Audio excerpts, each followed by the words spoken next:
Our job is to protect kids, and those children were not protected. I was admitted 3 weeks before the Family Law Act became law. And how did you come to be in that family law universe at that time in your mid or early 20s? Started off at practice, and it was where all the work was. Oh, so you started on your own? Absolutely. Really? Self-employed from the beginning? But yeah. I just opened up a practice and away it went. You were a judge for 16 years? Yes. How did you find that process in your life? I enjoyed being a decision maker. Difficult parenting cases bothered me. When you are faced with removing a child from serious danger, leaving a child with a violent or sexually abusive father, or depriving the child of a loving, caring father or mother, they're really hard cases. We often say our system's designed to protect children, but in protecting them we don't tell them, and in not telling them we exclude them from the process.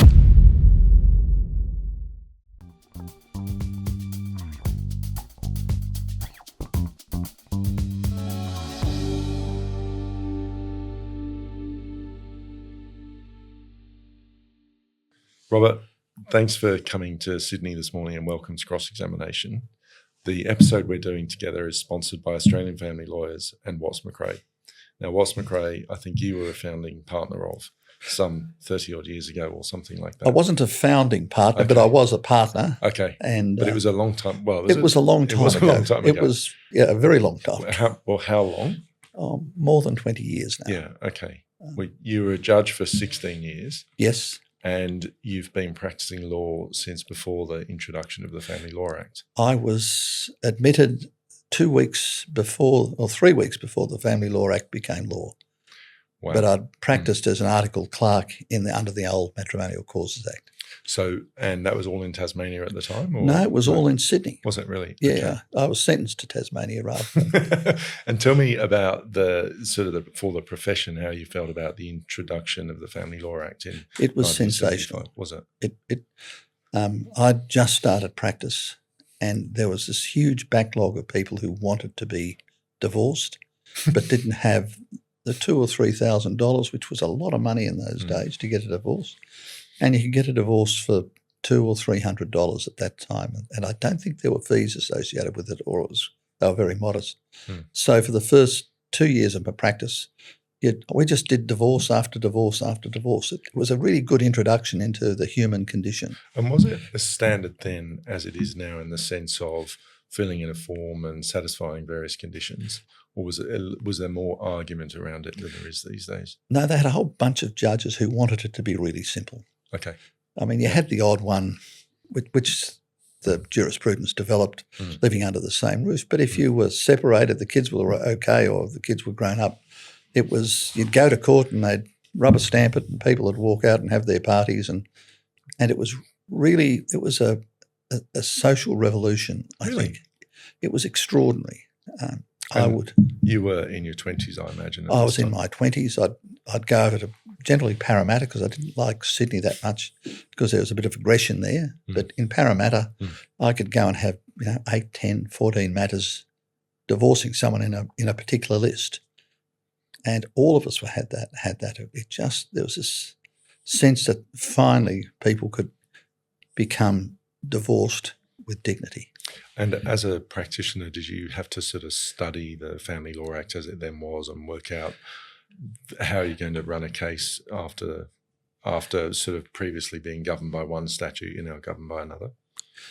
Yes, although some of the principles remain, the underlying principles remain, not the grounds, but it changed.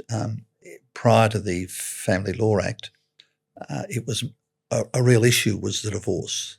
Really? Once the Act came into place, a divorce was something easily done, and property and parenting became the main factors. And how did you come to be in that family law universe at that time in your mid or early 20s? Because I'd started off at practice, and it was where all the work was. Really? Okay. Well, that's understandable. So at that stage, you did whatever walked into an office, and a lot of it was family law, and I had to learn. I remember going to, must have been Macquarie University, and we had the judges telling us what their preliminary thinking was. You mean the judges through the university? They were lecturing, or well, they were lecturing to the profession. It was just at the start when the profession suddenly realised they didn't know everything after coming out of law school. So the judges were saying, look, here's our thinking in relation to parenting. Here's our thinking in relation to property. Wow. And okay. Yeah. it was pretty basic, but it provided a foundation. And the firm you were in, was that, how did you come into that? Was that through family? I became admitted. 6 months later, I applied for an unrestricted practicing certificate, found an office, put up a shingle, and away I went. Oh, so you started on your own? Absolutely. Really? Self-employed from the beginning? I worked as an article clerk for 5 or 6 years, so I had some experience, but I just opened up a practice and away it went. And so roll forward 50 years, it's a long time and society's evolving extremely quickly. Are there any, I suppose the way I look at it, you look at the equity division of the Supreme Court and you say, well, the behaviour of many people that are litigating is not dissimilar to 100 years ago and 200 years ago. In the family law world, do you see litigation today materially different from them or from then or similar? That's a really hard question, isn't it? And probably a good one. I think at the very pointy end, it is as difficult, that you've got often difficult parties or a difficult party who want to prove a point. And the adversarial system encourages them and they end up before judges of the Federal Circuit and Family Court of Australia, whether Division 1 or Division 2. But I think more generally, people find solutions. They look for solutions. And we see that in the growth of mediation through the 80s, 90s and onward, through the growth of collaborative law, which is happening now.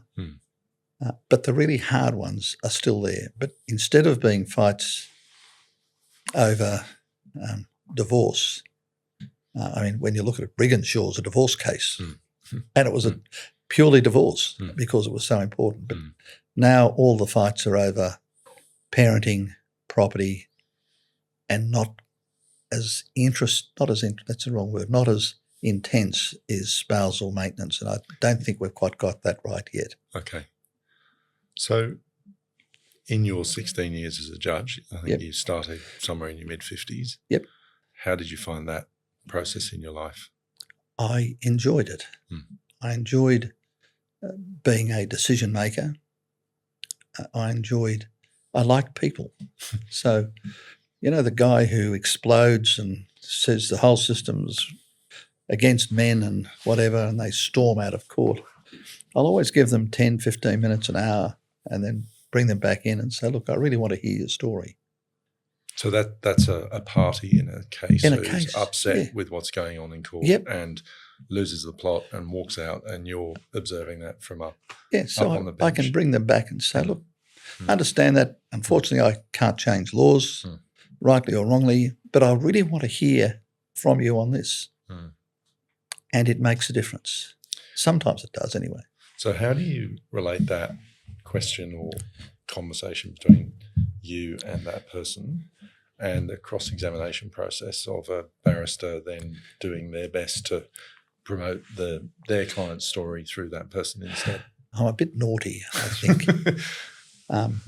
I allow barristers to cross-examine, but we had Division 12A, which came in 2006. So I use that pretty ruthlessly. For example, with teachers, I didn't expect teachers to provide affidavits. Just a simple statement or a simple letter would do it. And if you ask a teacher to give you a letter, they'll always do so. If you ask them to swear an affidavit, they get a bit twitchy about it. And then I'd have them give evidence by phone initially, and then later years on video link. And I'd warn counsel, you can ask polite questions, but if you're going to really get stuck into a teacher, I won't permit it, because that's a safe place for children, the school, and I don't want that sorted out. And counsel kind of got used to it. Similarly with the so-called hot tubbing, the evidence given at the same time, concurrent evidence. Of two experts, sometimes 3, sometimes 4. I've had 5. I get them all in the witness box, and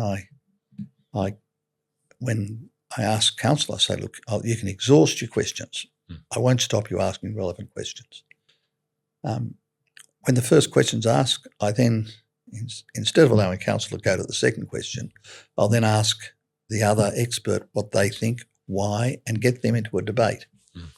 And I found that was a much better way in getting the information that I needed to make the decision as to the point in contention. And then I'd go back to the counsel and backwards and forwards. And it became a conversation, and it worked, I think, much better than a traditional adversarial approach. And is that how the less adversarial trial approach has developed from that concept, or is that a different? I think it's kind of lost direction. And I think that, I know that's because of the amount of work. And if you've got a lot of work on your plate, which judges do, if you go back to what's tried and tested, you're less likely to have a decision overturned on appeal, and you're probably more likely to get it right in their minds. To be less adversarial means you really have to almost at some levels go into the conflict a bit. And there's a danger in that. Well, I was going to say there's inherent risk in that because of the procedural fairness and the whole sort of the form of the process. It can be touching the edges and making people anxious on if it's to the disadvantage of their client, for example. Absolutely. And we know that most people that come to court almost invariably are stressed out of their minds. They're traumatised. They're desperately afraid of what's going to happen. We know that barristers and solicitors who appear in court struggle with that because they have to manage the anxiety and the trauma of their clients, and also their own. How is this impacting on me? And there's some really good research that's come out in the last couple of years that says about 70 to 80% of judges suffer from stress and trauma. Family court judges? Or all judges, particularly magistrates, but family court judges, Supreme Court judges. I don't think they've gotten to the High Court yet, but we know that about 20 to 30% are diagnosable with post-traumatic stress disorder. Really? Because of the amount of work and the pressure of work. So that's two things, but what about the content of the work? Because that's a different thing as well, isn't it? Well, it's the content that drives the vicarious trauma, which then impacts on the legal profession and frankly impacts on the judges. Now, good judges will manage that. I mean, not being impacted by vicarious trauma is saying, I mean, it's just silly things. You can't do the work. You can't do the work and not be impacted by the trauma that you're exposed to. It's how you manage that trauma. It's a real challenge, both in the judiciary and with the profession. And how did you find that you could? Because obviously you've been... a couple of ways. One, I really prepared. I generally over-prepared. I wrote my judgments before they were delivered, but made no decisions. So when you talk about preparing a case outline, I'd do that at the start so I could check what facts were an issue, which weren't an issue, and really just had a framework in which I could work into. At the end of each day, I would never take work home. I'd go to work at work and keep it at home, keep home at home. I'd use mindfulness exercises. I learned how to cook. I became a better communicator with my spouse. Whether she agrees with that or not, I'm not sure. So I did all of these things and made sure I had a life outside the court. That you can't. It's easy to get caught up in the hurly-burly of what we do and think what we do is important, and it is important. But you need that broader life with children, grandchildren, spouses, family. And what sort of case or situation or person that you would experience in court would affect you in terms of a weekend absence of mind, or a waking up at 2 a.m, or you can't focus on a conversation with a friend? Difficult parenting cases bothered me. When you are faced with removing a child from serious danger, and where you're faced with leaving a child with a violent or sexually abusive father, or depriving the child of a loving, caring father or mother, they're really hard cases. Were they always clear to you, or were they? No, they weren't. No. On quite a number of those, I wrote 2 judgments. Really? Because I really wanted to take my time to try and get it right. And those are the ones you think, I wish somebody else would do this. because they're really hard. When you're going through the process, and you've also got the Family Law Act and all the elements of what I assume then was 60cc as well of the Act, how would you reconcile the job of looking at each of those steps with the evidence and your personal need to decide things? It was what we do. Yeah, okay. I mean, you get a structure, which is the job. Act, and our job is to listen to the evidence, and most decisions are based on the judge's assessment of evidence. So, and often you had, it's a balancing act, and you'd balance that one way or the other. I thought the full court got it particularly right in Isles and Nielsen. Is that right? Is that the case? I think so. But can you explain that? Which is a prospective task. Okay. So it's not a measurement. And that's where I think family lawyers differ from many other jurisdictions. That if I'm in common law or equity, you've got proofs, balance of proofs, and you get there. But with children, this is a risk assessment. You get the skerricks of evidence that you have, and you say, well, how do I, on that skerrick of evidence, what is the risk, and how can I ameliorate it? So in that, though, there's still a step before that, which is a decision in yourself to accept the truth of a person or to reject the truth of a person. How did you find that? I don't think it happens that way. You say, okay, this is established. Yes. This is not established. He or she is saying this or this. Bearing all of that in mind, what is the risk to the child, and how do I best manage that risk? That's why they're so hard, because you're looking into the future. You're not making a finding of fact in the past, and that's a really tough gig, and that's what Isles, I think, did. But the witness itself, the mother or the father, how's that process for you, sitting there assessing that person and the way they give evidence and what they say and the way they behave? And you do the best you can and rely on other objective evidence, because we know that generally people get it half the time they get it right, half the time they get it wrong. Judges and highly trained people like that only get it wrong 40% of the time. So it makes no difference. I mean, the notion that you can look at someone and say they're a liar because of the way they look or react is probably a fallacy. Really? Yeah. Because sometimes you can't. We've all seen it in court where you've had really good, honest witnesses who get in the witness box and look shonky. Well, that's true. I suppose you hear what they say and you can think it, but you still don't know the actual truth. Don't know. Because it's as projected by So you do the best you can with the objective evidence that you've got. And then, as I've often said, I'd have a blue tacker photograph of the kids on my computer and say, all right, what's safe for you? What's the best way? And sometimes safety renders an injustice to one party or the other.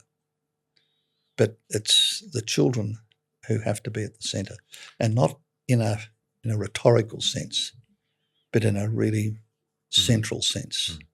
And they're the ones who keep you awake on the weekends. And can you remember do one or two stick out to you as you now, you're not retired, you're working, but you're no longer a judge?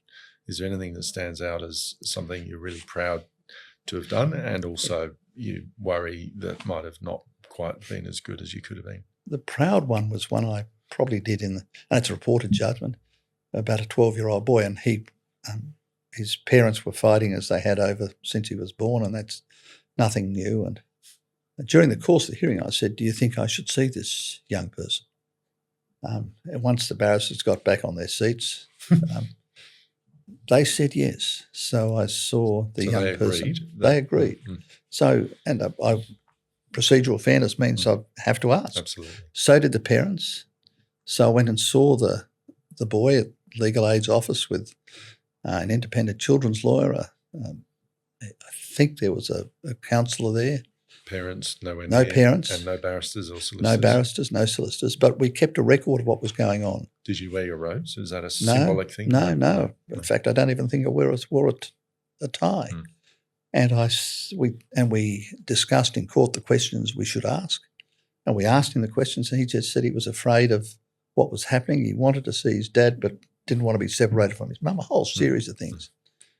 And at the end I said, is there anything else you want to tell me? He said two things, one which surprised me. He said my handshake was lousy, not so much the grip, but I didn't pump hard enough. Okay. And he asked me if I'd tell him what the result was. And I thought about it and said, yeah, I'll tell you what the result was.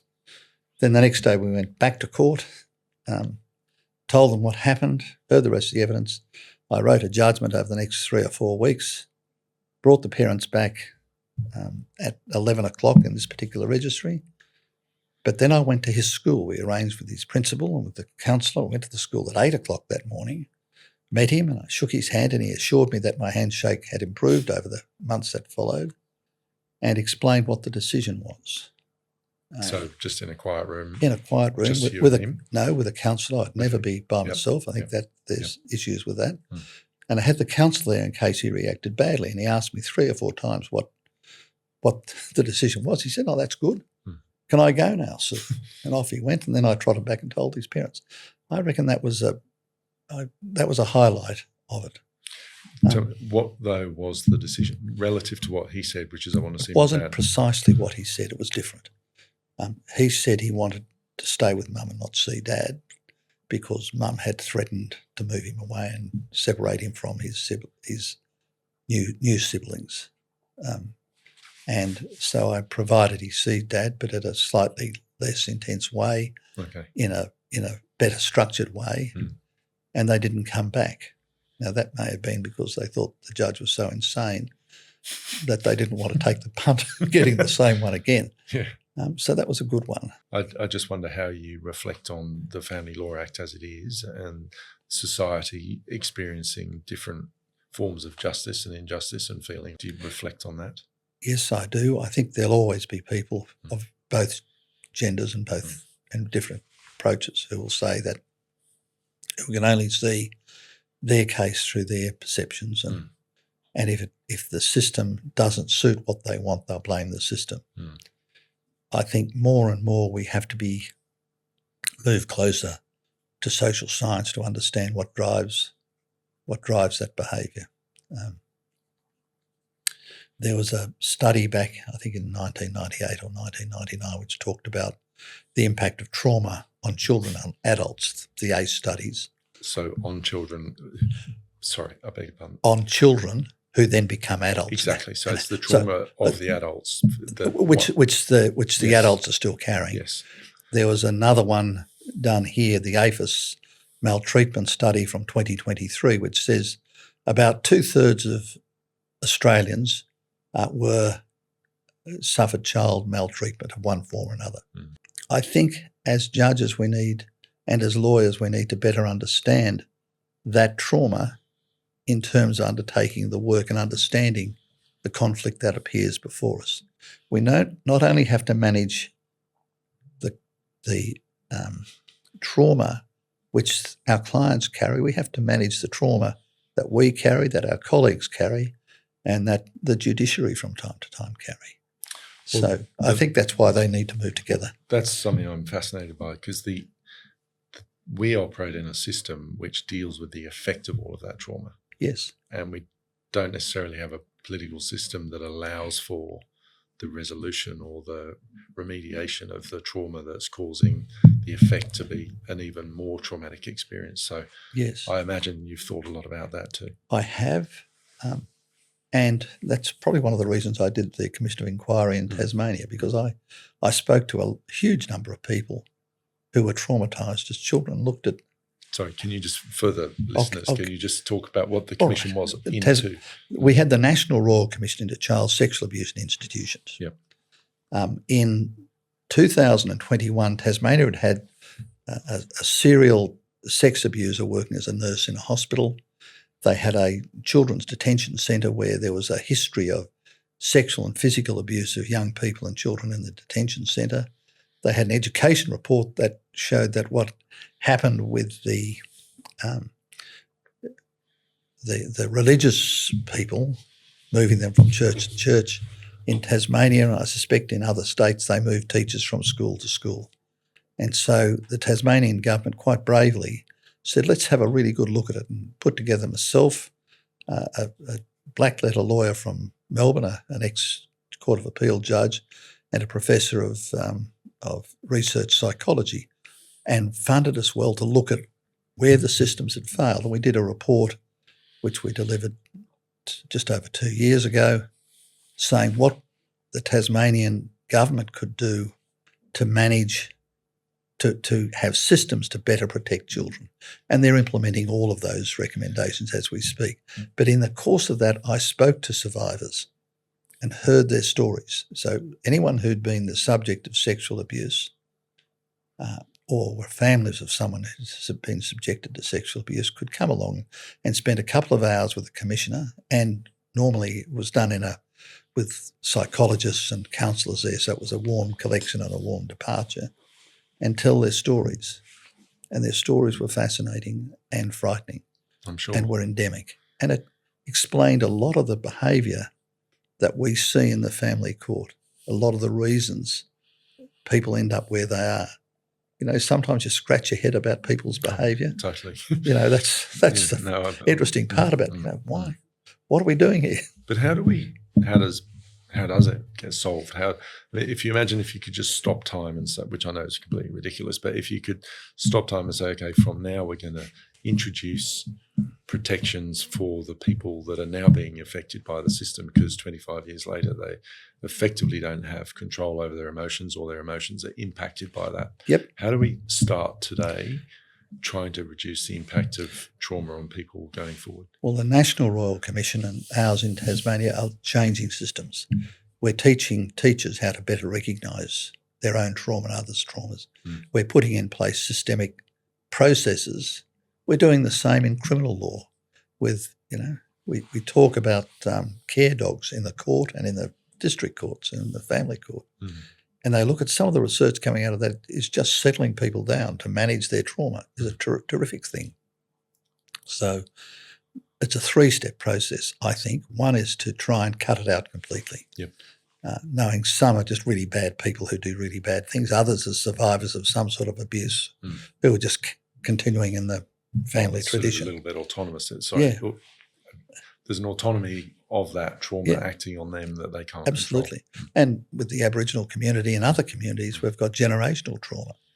You know, where the trauma's just carried from generation to generation. So if as lawyers and as judges we better understand that, we can reduce the impact of it. We can allow people to have their say and perhaps have people to reflect on themselves. That doesn't mean you don't deal with bad behaviour. No. And you don't protect the children. But if you understand that better, then you're in a position to give better outcomes to the parties, but more importantly to the children. So obviously in the family law environment, there's been a whole load of there's an introduction of elements of the Family Law Act in June this year, introducing a broader scope of family violence and the inclusion of that as a statutory sort of mandatory consideration. Is that the type of thing you're thinking about, or is that maybe? I think it needs to go further than that. That's we have to change the structures, which is what is happening. But then you have to change the culture, because many lawyers and judges will just go the same way. They'll say, yeah, I'll apply these rules, but there's a difference between mechanically applying the rules and really understanding what the rules are trying to achieve. So you really need to measure how people are changing, how judges are changing, how lawyers, legal practitioners are changing. Do you think the Attorney General, the Federal Attorney General, has got the capacity, and I don't mean the individual, but the role to sort of broadly consider that rather than being a purely political animal? Well, I trust government, which is a terrible thing to say, but I think most people go into government to do good. They have to play the political game, the Punch and Judy show, which is question time. But I think most of them are there to try and make a difference. And we've got good systems in family law. We've got the Family Law Council, which can write and has written for generations now really good reports on thinking this, how we change things. And that's why I think family law is in a constant state of flux because we're learning and we're changing with that. So I think we can do that, but it's how you recognise the problem and then embed change in the culture and the approach. That's a really hard bit. Well, I think it is too, because I definitely feel like those who complain about the system may be acting in a way that they can't necessarily help. They obviously, everyone is in control of their own way of life, but some of it's just so damaging that they don't know how else to be, and they come off worse. Yep. But actually what is really necessary is not the stick of the conclusion, but something that might have been better for them 10 or 15 years ago before they entered into a relationship that was just going to trigger all of these things. Yeah, I agree. And those changes will come. But we've seen pretty effective changes over the last 20 years. I mean, the family relationship centres have made a difference. People normally go to those places to start with. And I think we get rid of a lot more of the cases that wouldn't otherwise go to court. Because my memory is, and my memory about statistics, numbers and I don't get on particularly well, that there was a huge drop in work after the family lawyers. In family law, just the substantive work dropped off, but then picked up again. Okay. So I think what happened, and we all talk about 90% and 80%. I don't know what the numbers are, but I think a large number of people who would otherwise have ended up in family courts are no longer there. But the ones that are there are tougher because they're more entrenched. They are. And that imposes a greater burden on the legal profession, both solicitors and barristers, on how they understand their clients, how they understand the other side, and how they can switch around to enable them to find solutions, which meets who they are, and not just consciously but subconsciously. Those are real challenges. And then judges, I think, have to learn to write judgments differently. And what do you mean by that? You still have to make all the findings. We still have the rule of law has to be a golden thread through whatever we do. But we can write them in a gentler way. We can write them in a way which doesn't destroy someone's future. Write them to children. I mean, we write judgments generally are addressed to the parties, the barristers and solicitors, so that you don't get appealed. And but we don't write them to children. And yet we're now living in the age of the internet and social media. I wonder how many kids read their judgments, because it wouldn't take much to pick it up. Well, I think and then how do you protect them from it? Theoretically, the answer should be none of them, because the parents shouldn't be showing them. But you sort of saying that you think that a judgment tailored towards a child's ears might help them? Might help them, might help explain where they are and the trauma they're going through. I mean, for a kid to have your parents separate is sometimes good, sometimes bad, but often they don't know what's going on. But often parents will tell them, but equally it doesn't take long to work out that all of our judgments, virtually all of our judgments and reasons, are on the internet. And if you know your mum was working in Sydney in July last year and mum came home crying, or dad said the system was rotten, it wouldn't be hard to track that judgment down. Even though it's anonymised.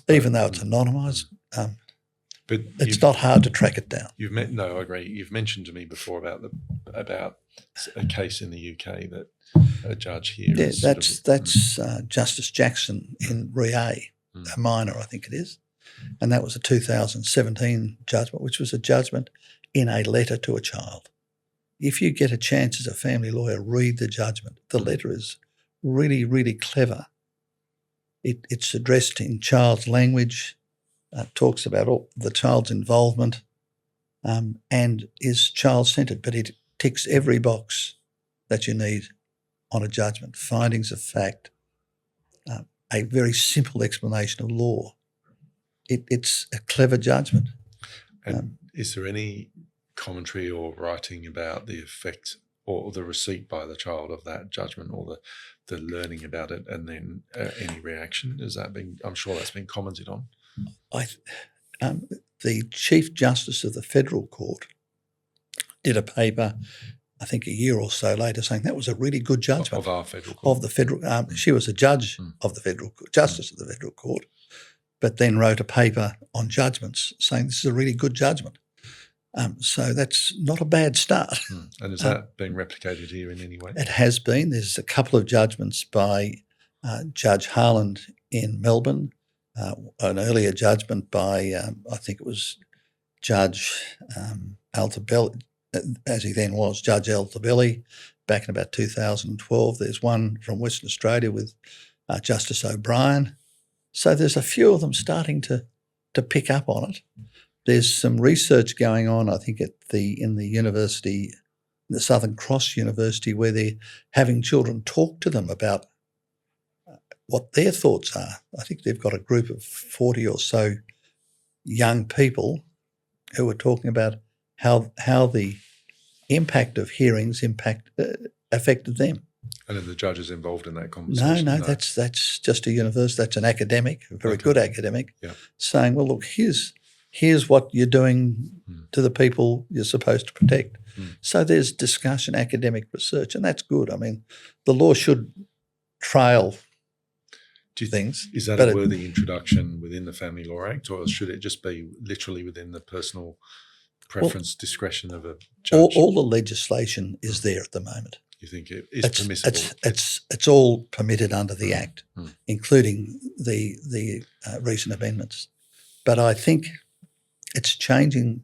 It's better educating the bar, better educating the legal profession, and they in turn will better educate the people coming through the system. Do you think there's something to be gained from more interaction socially between solicitors, barristers and judges? Yes, there's always interaction between barristers and solicitors because... Yes, socially, of course. Everyone's out. Yes, I think we have to be open to change, and family lawyers are generally open to change because that's the nature of what they do. But yes, I think there should be discussions about, particularly in relation to cases that didn't go well. And you've had some I've had experience. some of those, yes, but they're done a year or so later when the dust has settled. And how have you done that? I've done that by getting, the good lawyers, the family consultants, and saying, what have we done well, what have we done badly? In cases which won't come back to you, obviously. Yeah. And if they did come back, you'd disqualify yourself. Exactly, yeah. But just so the bench can be thoughtfully critical and effectively critical of the profession, but also the profession can be thoughtfully critical of the judiciary. I don't think it undermines the system, but it allows bad habits that may be developing on either side to be better managed. You've been open to... I've been open to that. I imagine it's been subtle because I'm sure... It's something you don't. I didn't talk about broadly, but it was done in a very effective way, I think. But obviously, in cases where it's been such a mess for everybody, for the judge, for the legal profession, for the parties, but more importantly, at the end of the day, children are caught in the middle. We often say our system's designed to protect children, but in protecting them, we don't tell them. And in not telling them, we exclude them from the process. I think that the barrier that we've got for involving children in the proceedings is too high from my perspective. It was interesting when that case I talked about, Justice Jackson in England, when he finished writing his letter and before he delivered it, said to the parties, should I publish these reasons? Even anonymously. Really? And got different views, including the view from the child who said, I think you should. Can I ask, when you were sort of pioneering in some respects in the children's area, were you? How did you have to account to that to your boss, the Chief Justice at the time? Was that a thing you had to manage? No, I came. I mean, my timing was exquisite. I became a solicitor a few weeks before the Family Law Act came into place, so I grew up with that. When I became a judge, it was 12 months before Division 12A came in. and Division 12A, which gives judges enormous powers.